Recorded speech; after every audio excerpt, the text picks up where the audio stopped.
Good evening, and welcome to Truth Report. I'm Alex Truth. Tonight, we are covering what may be the most consequential 24 hours in Middle Eastern geopolitics since the 2003 invasion of Iraq. The United States and Israel have launched a joint military strike on Iran, and Tehran has responded with force across the entire Persian Gulf region. I'm Maya Clarity, and let me be direct with our audience. What we are witnessing is not a limited skirmish.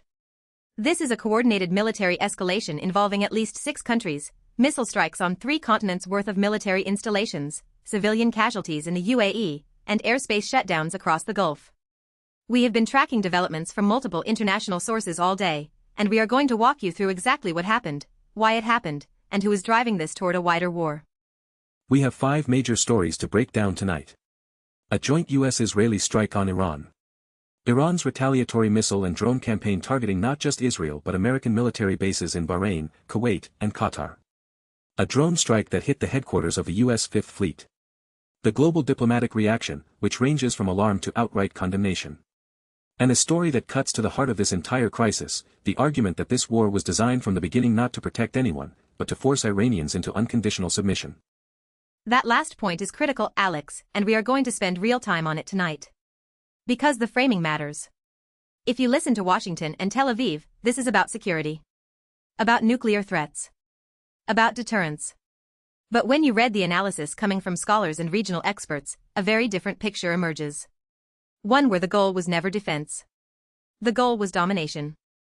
So stay with us. This is going to be a long broadcast, because this story deserves more than headlines.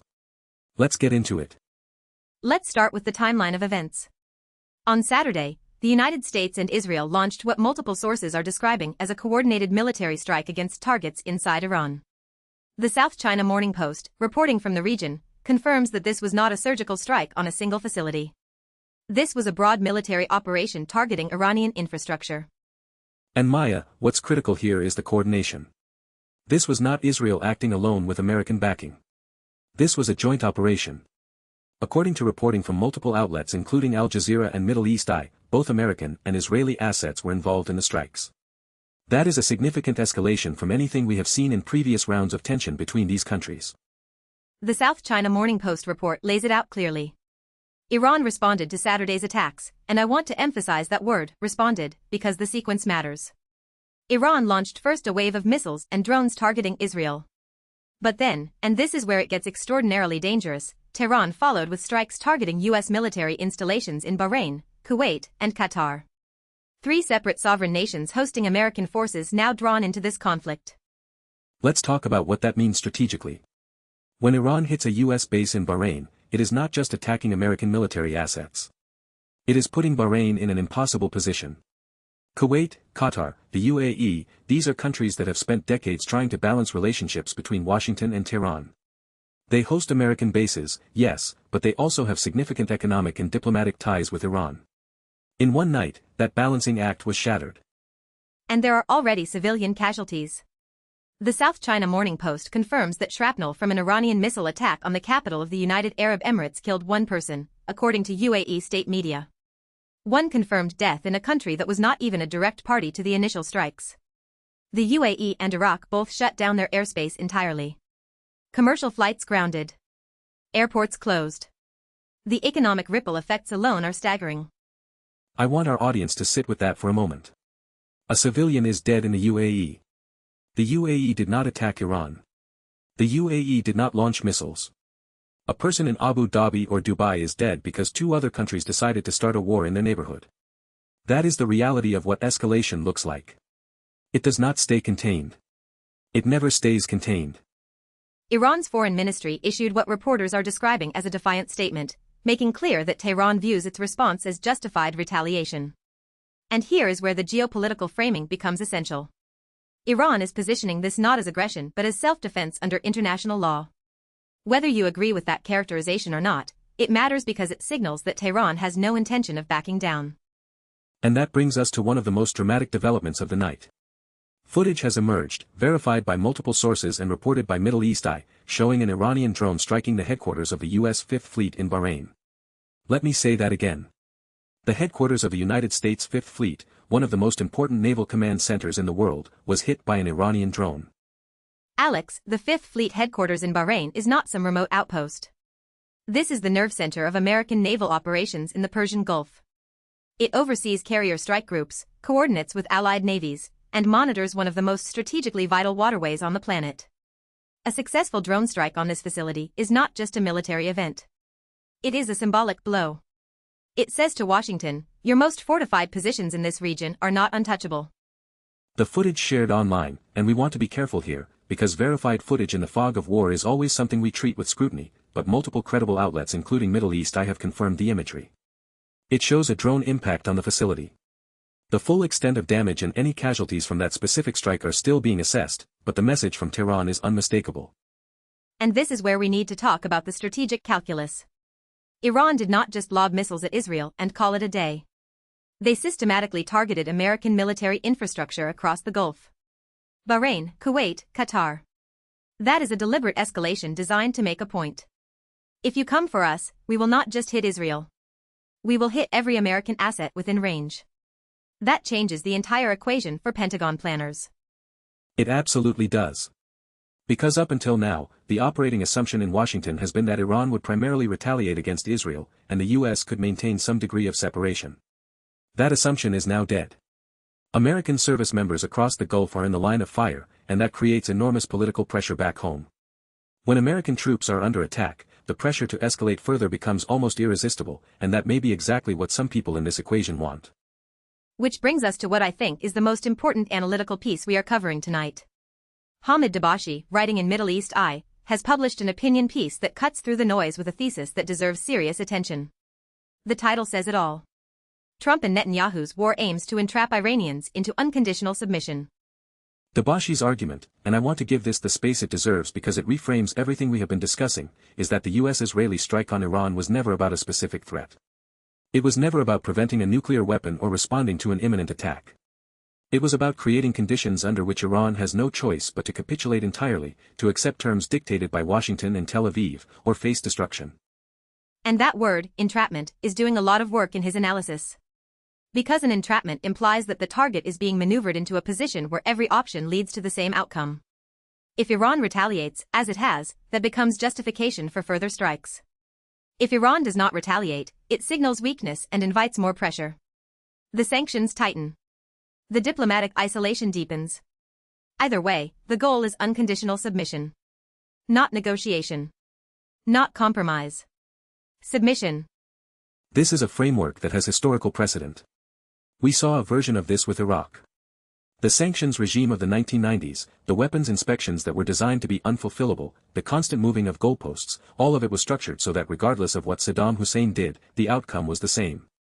Regime change was the goal from the beginning. The question Dabashi is raising is whether we are watching the same playbook deployed against Iran. And there is a crucial domestic dimension to this that Dabashi highlights. The Iranian people are not monolithic. There is enormous internal opposition to the Islamic Republic. Millions of Iranians have protested their own government. The Women, Life, Freedom movement showed the world that Iranians themselves are fighting for change. But here is the trap. When you bomb a country, you do not weaken the regime. You strengthen it. You give hardliners exactly what they need, an external enemy to rally against. This is one of the most well-documented phenomena in political science. External military threats consolidate domestic power for authoritarian regimes. It happened with Iraq. It happened with Russia after sanctions. Every time. And the people who suffer most are the very civilians, the very dissidents, the very reformers who might otherwise be agents of change from within. Which brings us to a story that powerfully illustrates this exact dynamic. Middle East Eye reports that Bahrain Farouani, described as a political analyst and an opponent of the Islamic Republic, an exiled Iranian dissident, has publicly condemned the US-Israeli attack on Iran. Let that sink in. This is someone who opposes the Iranian government. Someone who has been forced into exile because of that opposition. And even he is saying this attack is wrong. This is enormously significant, Maya, and it is exactly the dynamic that Dabashi's analysis predicts. When you attack a nation, you do not separate the people from their government. You fuse them together. Farouani, by all accounts, wants to see the Islamic Republic reformed or replaced. But he recognizes that foreign military strikes do not achieve that. They achieve the opposite. They give the regime legitimacy it could never earn on its own. The message from Farahani and others in the Iranian diaspora is clear. You can oppose the Islamic Republic and also oppose bombing Iran. These are not contradictory positions. In fact, they are deeply consistent positions, because the bombing undermines the very cause of Iranian freedom. Every missile that falls on Iranian soil is a gift to the hardliners who want to crush internal dissent by pointing to the external threat. And this is where the strategic cynicism of the Trump-Netanyahu approach becomes most apparent. Because if you actually wanted democratic change in Iran, if you actually cared about the Iranian people, you would be empowering civil society. You would be supporting dissidents. You would be opening diplomatic channels. You would be doing the exact opposite of what is happening right now. The fact that the chosen approach is military strikes tells you everything about what the actual objectives are. The actual objective is not a free Iran. The actual objective is a broken Iran. A country so devastated by military action and economic strangulation that it can no longer project any power in the region. And that serves very specific interests. It serves the Israeli goal of eliminating its most significant regional adversary. It serves the American goal of unchallenged hegemony in the Gulf. And it serves the interests of Gulf monarchies who view Iran as an ideological and geopolitical rival. Now let's turn to how the rest of the world is reacting, because the international response tells its own story. Al Jazeera has compiled reactions from governments and international bodies, and the picture is one of deep alarm. The European Union is urging what it calls maximum restraint. Maximum restraint. That is diplomatic language for, we think this is spiraling out of control and we are terrified. But perhaps the most pointed reaction comes from Oman, which has traditionally served as a back-channel mediator between the US and Iran. Al Jazeera reports that Oman has warned the United States, and I quote, not to get sucked in further into the conflict. That language is extraordinary coming from a close American ally in the Gulf. Oman is essentially telling Washington that it is walking into a quagmire, and doing so with open eyes. The Omani warning deserves serious attention because Oman has been the quiet diplomat in every major US-Iran negotiation for decades. They facilitated the back-channel talks that led to the 2015 nuclear deal. They have maintained relationships with both Washington and Tehran when almost no one else could. When Oman says you are getting sucked in, they are speaking from a position of deep knowledge about the dynamics of this region. And the EU response, while more cautious in its language, carries its own weight. Europe has significant economic ties with both the Gulf states and Iran.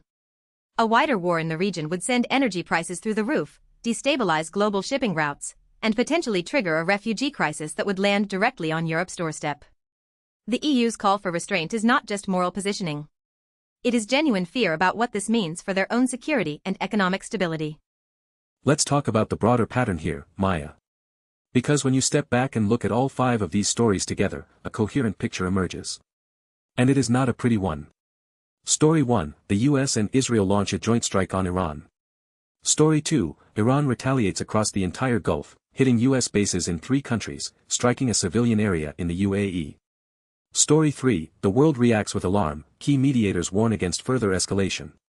Story 4, the Fifth Fleet headquarters itself is hit.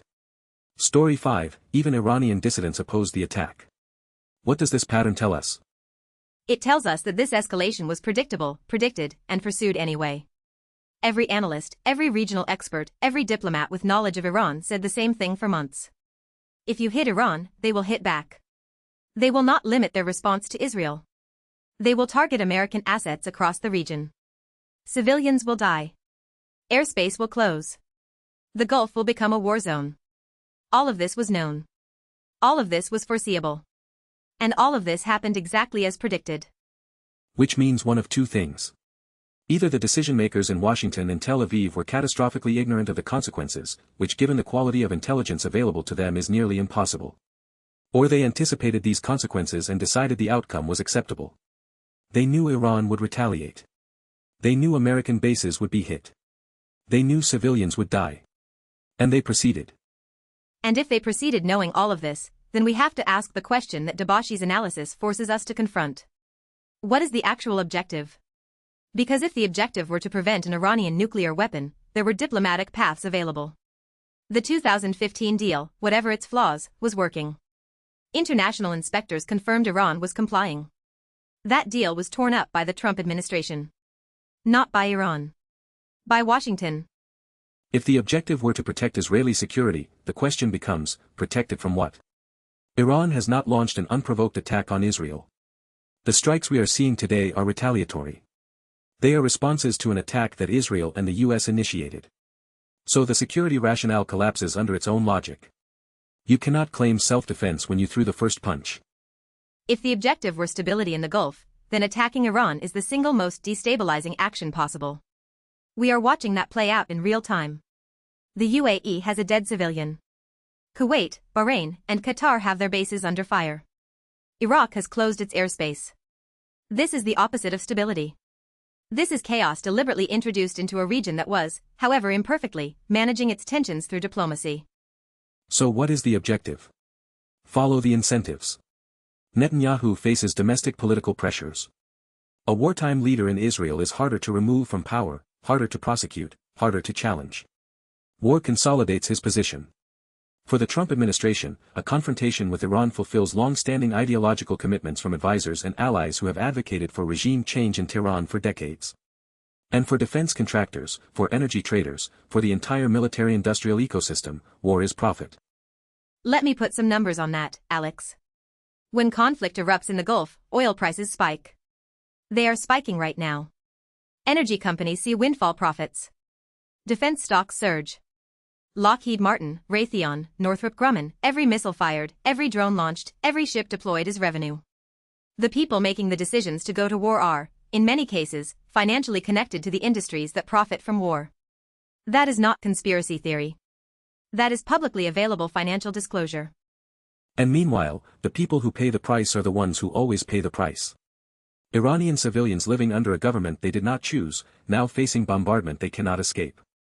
American service members stationed at bases in Bahrain and Kuwait, who signed up to serve their country and are now dodging Iranian missiles because their leaders chose escalation over diplomacy. Emirati civilians killed by shrapnel from a war they had no part in starting. This is the moral calculation that our leaders refuse to make publicly. They will talk about national security. They will talk about deterrence. They will talk about credibility. What they will not talk about is the mother in Tehran who is hiding her children in a basement tonight.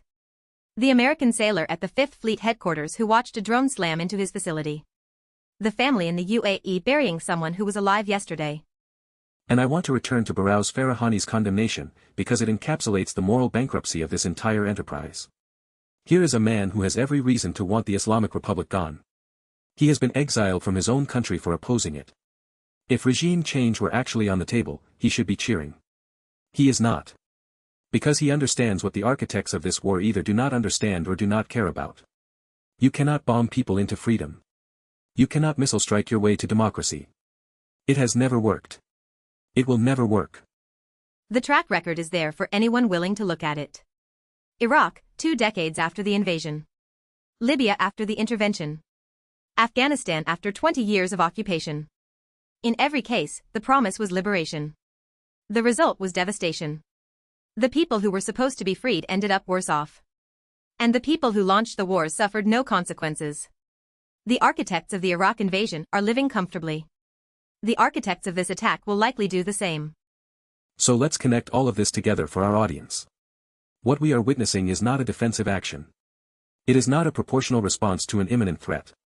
It is the execution of a long-planned strategy to use military force to reshape the Middle East according to the interests of a small number of extremely powerful actors, at the expense of millions of ordinary people who have no say in the matter. The Dabashi analysis frames it as entrapment, and that framing is precise. Iran was given no off-ramp. No diplomatic exit. The nuclear deal was destroyed. Sanctions were reimposed and tightened. Diplomatic channels were closed. And then, when Iran was isolated and cornered, the strikes came. And now, when Iran retaliates, as anyone with a basic understanding of the region knew it would, that retaliation becomes the justification for the next round of escalation. It is a ratchet. It only turns one way. And where does the ratchet stop? That is the question no one in Washington or Tel Aviv seems willing to answer. Because the logic of escalation has no natural endpoint. Iran hits back, so we hit harder. We hit harder, so Iran hits back harder. At what point does someone say enough? At what point does a leader with the power to stop this actually stop it? Or is the plan to keep escalating until Iran is reduced to rubble, regardless of the cost in human life? The Omani warning rings in my ears. Do not get sucked in further. Oman has watched this region for decades. They have seen wars start. They have seen wars spiral. They are watching a pattern they recognize, and they are screaming into the void, trying to warn the people with their fingers on the trigger. The question is whether anyone is listening. Based on what we have seen in the last 24 hours, the answer appears to be no. No one with decision-making power is listening to the diplomats, to the analysts, to the regional experts, to the Iranian dissidents who are begging for a different approach. The machinery of war is in motion, and it has its own momentum now. And that is precisely why journalism like this matters. Because when governments will not tell the truth, when official statements are designed to obscure rather than illuminate, it falls to independent reporting to lay out the facts as they are, not as powerful people wish them to be seen. Middle East Eye, Al Jazeera, the South China Morning Post, these outlets are providing the raw information that our audience needs to understand what is actually happening and why. So here is what we are asking of you tonight. Do not accept the framing you are being given by officials with vested interests in this conflict. Read the sources. Follow the money. Ask who benefits. When someone tells you this is about security, ask whose security. When someone tells you this is about freedom, ask whose freedom. When someone tells you this is necessary, ask necessary for whom. The people of Iran deserve better than to be bombed into submission by foreign powers. The American service members in the Gulf deserve better than to be put in harm's way for objectives that have nothing to do with their safety. The civilians across the region who are tonight closing their shutters and praying for morning deserve better than to be collateral damage in someone else's geopolitical chess game. We will continue to cover this story as it develops. We will continue to verify facts, cite sources, and refuse to accept official narratives at face value. That is our commitment to you. That is what Truth Report exists to do. Because in times of war, the first casualty is always the truth. And the second casualty is always the people who had no say in starting it. Stay informed. Stay critical. Stay human. For Truth Report, I'm Alex Truth. And I'm Maya Clarity. We will see you tomorrow night. Stay safe out there.